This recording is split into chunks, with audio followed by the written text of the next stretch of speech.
Buenos días, aquí Augusto Townsend, curador principal de Comité, con las noticias de hoy lunes 24 de febrero del 2025.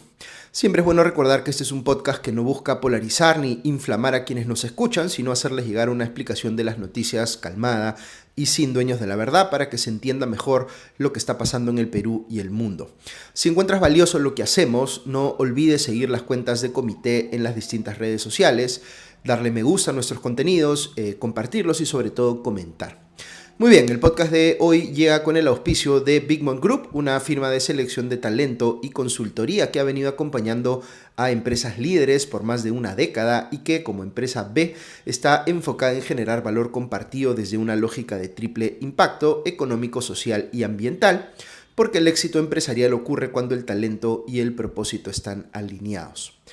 Ahora sí, vamos aquí con los titulares de hoy lunes 24 de febrero en menos de un minuto. Primero, culminó la búsqueda de afectados tras la caída del techo del Real Plaza Trujillo, con un trágico saldo de 6 fallecidos y 81 heridos. Segundo, el gobierno tuvo que revertir el mismo día el nombramiento de un nuevo presidente de salud porque designó a una persona que tenía orden de captura, insólitamente. Tercero, la TAM suspendió vuelos desde y hacia el aeropuerto de Jauja porque el estado de la pista de aterrizaje no le permite operar de manera segura. Cuarto, los conservadores ganaron las elecciones generales en Alemania con un 28% del voto, mientras que la derecha radical obtuvo el segundo lugar, alternativa para Alemania. Quinto, preocupa la salud del Papa Francisco, quien sigue con un pronóstico reservado y al cuadro respiratorio que lo aqueja se ha sumado una complicación renal. Ok, vamos con el desarrollo de cada una de estas noticias. Esta es la primera. Culminaron los trabajos de búsqueda tras la caída del techo del patio de comidas del Centro Comercial Real Plaza Trujillo y se ha confirmado que ha habido al menos 6 fallecidos, además de 81 heridos, según reportó ayer por la tarde la tercera Comandancia Departamental de Bomberos de La Libertad. Entre los fallecidos se encuentra el suboficial de la policía John Percy Chávez Valeriano, de 31 años, su esposa Daniela de la Cruz Ramos y la hija de ambos de 2 años. Este incidente ha conmocionado a la opinión pública y ha despertado mucha indignación. La causa de la caída del techo es algo que todavía está en investigación y tendrá que determinarse qué responsabilidad tiene la empresa dueña del mall Real Plaza, sus contratistas o qué responsabilidad tienen las autoridades que debieron fiscalizarlas. Algunas personas han recordado que el centro comercial originalmente inaugurado en el 2007 fue materia de una obra de ampliación 10 años después, en el 2017, en la que justamente se construyó este patio de comidas. A finales del 2023, el entonces alcalde de Trujillo, Arturo Fernández, dispuso el cierre del mall por tiempo de un mes, por riesgos asociados a conexiones eléctricas que fueron subsanados en su momento. El grupo Intercorp, propietario de la cadena Real Plaza, emitió un comunicado expresando, abro comillas, nuestras más profundas condolencias a las familias de las personas que perdieron la vida y nuestra solidaridad con aquellos que resultaron heridos, cierro comillas, y señalaron que, abro comillas, no escatimaremos esfuerzos ni recursos para hacer frente a esta terrible tragedia, cierro comillas. Como incidente vinculado, la congresista Adriana Tudela retiró un proyecto de ley de su autoría que fue criticado en las redes sociales por haber planteado que los certificados de inspección técnica de seguridad en edificaciones tengan una vigencia indeterminada. A la luz de lo ocurrido en Trujillo, este proyecto fue interpretado de manera errónea, según Tudela, como si estuviera librando empresas de tener que acreditar periódicamente la seguridad de sus instalaciones y, por tanto, incrementando la probabilidad de que ocurran casos como el del centro comercial trujillano. Como decía al inicio, hay una discusión más técnica que debe ser resuelta por los expertos para determinar quién o quiénes tienen responsabilidad civil o penal por lo ocurrido en Trujillo. Pero sí hay algunas reflexiones importantes que transmitir a partir de lo que ya conocemos del caso. Si quieren escuchar mi comentario personal al respecto, lo encuentran al final de este podcast. Segunda noticia, ni bien se hizo el nombramiento de Constantino Vila Córdoba como nuevo presidente ejecutivo de Salud, el gobierno tuvo que echarse para atrás y reconocer que había cometido una negligencia, luego de que le hicieran notar, el portal Epicentro me parece, que Vila es una persona con antecedentes penales de fraude procesal que uno pensaría lo inhabilitan para ejercer ese cargo. No solo eso, sino que insólitamente esta persona tenía una orden de captura vigente, es decir, se había designado a un requisitoriado. Recuerden que en los últimos años, particularmente desde que comenzó el gobierno de Pedro Castillo, hemos visto nombramientos muy cuestionables y antimeritocráticos en Salud, que es una organización clave del sistema de salud. Sin embargo, como es una organización que opera el Seguro Social de los Trabajadores, estos nombramientos no se hacen desde el MINSA, sino más bien desde el Ministerio de Trabajo. Así que la negligencia reconocida anoche por el propio premier Gustavo Adrianzen en Panorama es atribuible al ministro de Trabajo Daniel Maurate. Otro tema que salió anoche en los programas dominicales, en Cuarto Poder, es que el actual viceministro de Interculturalidad de la cartera de Cultura, Julio Fernández Jaén Rodríguez, tiene una denuncia por violencia familiar que le interpuso su esposa, quien alega que fue golpeada, ahorcada y casi asfixiada delante de su hija en diciembre del 2015 y que esto ocurría con frecuencia por haber sido, al menos en esas fechas, Jaén, entre comillas, un borracho habitual, según la denunciante. Otro antecedente cuestionable de un funcionario público, pues que además en este caso es afiliado a Alianza para el Progreso, el involucrado intentó negar la existencia de la denuncia, pero el dominical ha dado a conocer además un rosario de antecedentes adicionales a este que les acabo de mencionar. Solo un detalle sobre la agenda de esta semana. Hoy debería dar su manifestación la presidenta Dina Boluarte ante la Fiscalía por el caso Jaliwarma, es decir, el que la investiga junto a otros funcionarios del Ministerio de Desarrollo e Inclusión Social por supuestamente haber favorecido indebidamente a ciertos proveedores de este programa alimentario, hoy rebautizado como Guasimicuna. Y mañana tendrá que volver Boluarte a la Fiscalía para declarar sobre el caso Cofre, que es aquel en el que se le imputa supuestamente haber ayudado a la fuga de Vladimir Cerrón en uno de los autos presidenciales. Tercera noticia, la aerolínea LATAM decidió suspender de manera indefinida los vuelos desde y hacia Jauja en la región de Junín debido a que la deplorable condición de la pista de aterrizaje de ese aeropuerto no les permite garantizar una operación segura para los pasajeros, según informó la empresa. LATAM hizo un pedido a Corpac, la estatal que opera el aeropuerto de Jauja, y al Ministerio de Transportes y Comunicaciones para realizar la reparación integral necesaria en esta pista de aterrizaje para poder retomar la programación de los vuelos a esa localidad. La aerolínea explicó que empezó a operar vuelos hacia Jauja en el 2017 y que en esos 8 años han podido, cito textualmente, constatar el deterioro progresivo en la pista de aterrizaje que, al no repararse de manera integral y eficaz, no ofrece las condiciones necesarias para garantizar una operación segura en este aeropuerto. ¿Qué pasará con aquellos que tenían vuelos hacia o desde Jauja? LATAM explicó que aquellos viajeros que se vean afectados por esta decisión podrán cambiar el origen o destino de sus vuelos hacia aeropuertos cercanos sin costo alguno o recibir la devolución del costo de los tickets a través de la página web de la aerolínea. Indecopi insistió en que LATAM deberá cumplir con realizar el cambio de ruta o el reembolso del costo de los pasajes a quienes así lo soliciten sin ningún tipo de penalidad e invitó a los viajeros cuyos pedidos no sean atendidos a presentar sus denuncias al correo electrónico sacreclamo@indecope.gov.pe o llamando al número telefónico 2247-777 desde Lima o al 0800 440 40 desde regiones. Cuarta noticia, los conservadores ganaron las elecciones generales en Alemania con un 28% del voto, lo que la convierte en la primera minoría en el Congreso, mientras que la derecha radical de Alternativa para Alemania obtuvo el segundo lugar en las preferencias. Según las proyecciones de las cadenas de televisión públicas ZDF y ARD, el bloque conservador conformado por la Unión Cristiano-Demócrata, la CDU, y la Unión Social Cristiana, la CSU, fue el vencedor de los sufragios en Alemania que se celebraron ayer. Sin embargo, debido a que solo consiguieron convertirse en la primera minoría, tendrán que formar una coalición con otros partidos para poder gobernar. Los alemanes tienen una democracia parlamentarista, distinta del modelo más presidencialista que tenemos aquí en el Perú, de modo que un partido político necesita obtener una mayoría en el Parlamento para formar un gobierno.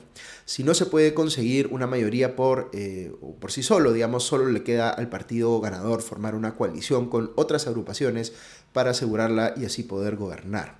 El líder de los conservadores y probable futuro canciller de Alemania, Friedrich Merz, anunció que esperan terminar de formar gobierno a más tardar en Semana Santa, es decir, a mediados de abril.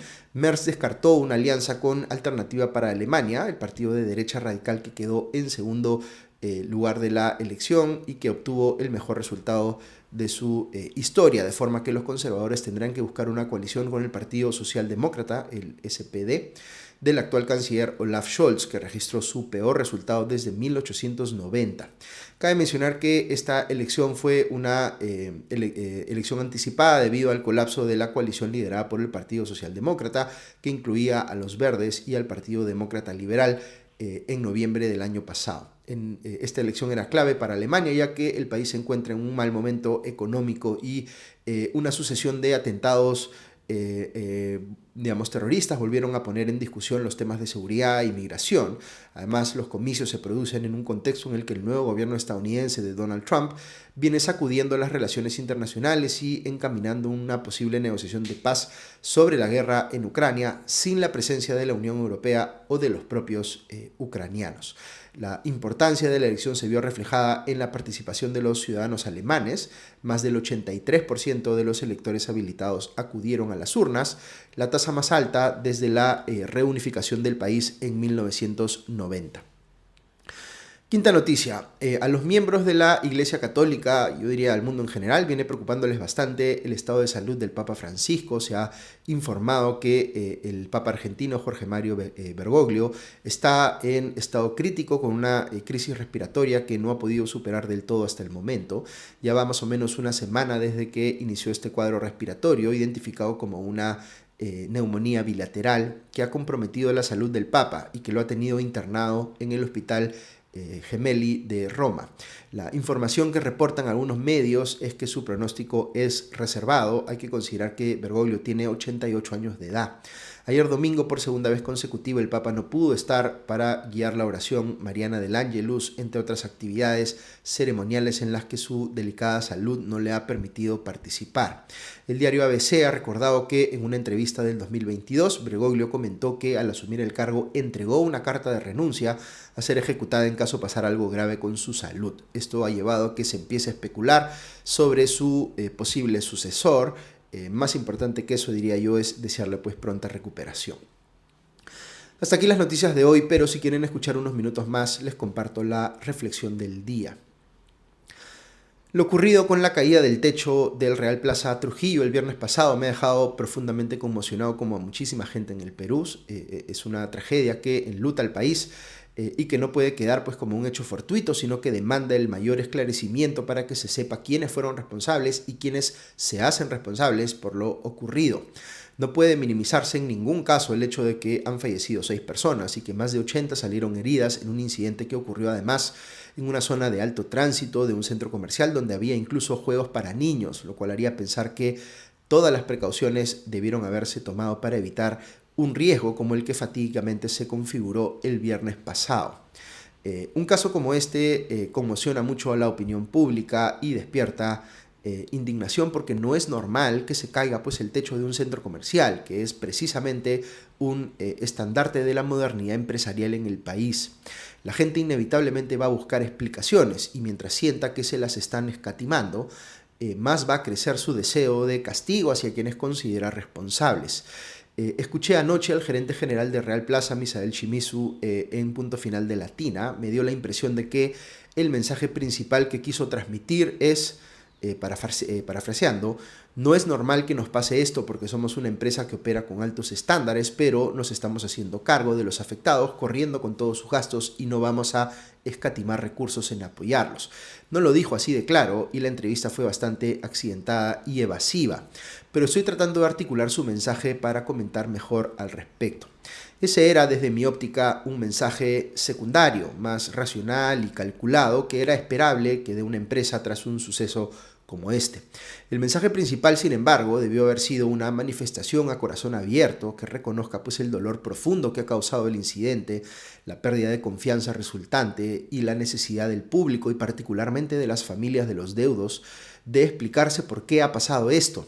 La gente advierte claramente cuando el discurso ha sido preparado por los abogados y no está viendo rostros humanos en representación de la empresa, condoliéndose, es decir, compartiendo el dolor de las víctimas. Lo más cercano que estuvo el gerente a esto, o de entrar a este terreno, fue cuando dijo, entre comillas, esto ha ocurrido en nuestra casa.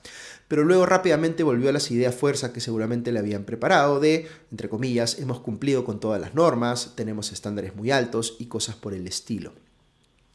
Este tipo de mensajes pueden verse como necesarios desde una perspectiva legal, pero la consecuencia inevitable que tienen es agrandar la disonancia cognitiva entre una empresa que dice operar al más alto nivel y el hecho absolutamente sorprendente de que se le haya caído el techo a su centro comercial. En respuesta a esa disonancia, el público empieza a tejer sus propias teorías. Una que estoy viendo muy presente en las redes sociales es la hipótesis de que la empresa quiso ahorrarse dinero en la construcción del mall o apresurar su entrada en funcionamiento, asumiendo el riesgo de que ocurriera algo como esto. Reaparece ahí pues la idea de que, entre comillas, con tal de lucrar, las empresas están dispuestas a todo. Y algunos van más allá diciendo que esta es, entre comillas, la consigna de nuestro modelo económico. Yo encuentro o no encuentro creíble esta hipótesis. Desde mi óptica no hay manera que para un grupo como Intercorp sea razonable ahorrarse algo de dinero asumiendo un riesgo tan grande como este, que en términos reputacionales y comerciales puede y va a ser o va a generar un costo enorme.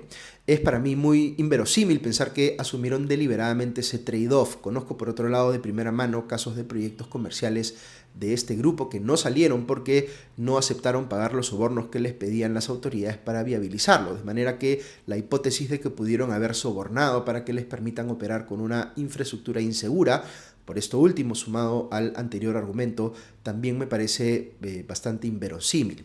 No he visto que nadie haya salido a proponer la hipótesis del sabotaje, de manera que, desde mi lectura, estamos más en el terreno de la negligencia. Una de muy grandes proporciones que en este caso ha tenido resultados funestos y que precisamente por la preocupación que tiene un grupo como Intercorp respecto de su reputación y de las personas que se ven impactadas por sus actividades, tendría que estar en la capacidad de sobrecompensar. El gerente de Real Plaza dijo anoche que nadie puede valorizar cuánto cuesta una vida, que es algo que típicamente un abogado desaconsejaría decir. Pero, dado lo ocurrido, Intercorp no puede esperar a que el Poder Judicial haga quién sabe cuándo uno de esos cálculos magros de cuánto cuesta una vida en el sistema de justicia peruano. Yo pensaría que cuando menos a las familias de los fallecidos no debería faltarles nada nunca más en sus vidas. Por ahí debería empezar un conjunto de acciones que podría tomar el grupo para resarcir primero o resarcirse primero ante los directamente afectados y luego pensaría yo hacia la ciudad de Trujillo. Mucha gente en el sector empresarial va a ver este caso y va a pensar, entre comillas, pero si el grupo Intercorp ha hecho o hace cosas extraordinarias en el país, como si este fuera un argumento para contrapesar las críticas que está recibiendo en este caso. Yo diría más bien que precisamente porque Intercorp es un grupo admirable en tantos sentidos, y yo espero que lo siga siendo, es que se necesita, o necesita que salir bien de este trágico suceso. No me toca a mí juzgar lo que significaría ello para las familias de las víctimas. Ahí, como les decía, creo que va a tener que cumplir a cabalidad su ofrecimiento de no escatimar recursos. Pero ahí no acaba la cosa. Van a tener que brindar explicaciones exhaustivas, que ciertamente no han dado todavía, y van a tener que haber castigos y gente responsabilizada indubitablemente y sin cortapisas por lo ocurrido, según se vaya esclareciendo qué fue lo que realmente pasó. En el Perú sí hay muchas empresas, lamentablemente, que escatiman recursos en materia de garantizar la seguridad de sus trabajadores o de sus clientes. Casos que además la opinión pública tiene muy presentes porque han sido muy mediáticos. Intercorp siempre ha estado para mí en el lado opuesto, en el de quienes quieren hacer las cosas bien. Hoy les toca demostrar que es así. Como reflexión más general, no podemos caer pues como sociedad en una situación en la que la pérdida de vidas en sucesos como este u otros se convierta en noticia de todos los días, al punto que nos insensibilizamos ante ello. El punto de partida para reconstruir la confianza en un país tan dividido como el nuestro es hacer notar que la vida y el proyecto de vida de todos importa, que nadie es una cifra o una estadística, que nos debe doler a todos toda pérdida de vida evitable de algún compatriota y que debemos exigir justicia para cada uno de ellos. Muy bien, con eso llegamos al final del podcast de hoy. Como siempre, un agradecimiento muy especial a nuestros auspiciadores Big Mom Group y a nuestros suscriptores que nos permiten llegar a ustedes cada mañana. Que tengan un buen día y un buen inicio de semana y ya nos escuchamos pronto. Adiós.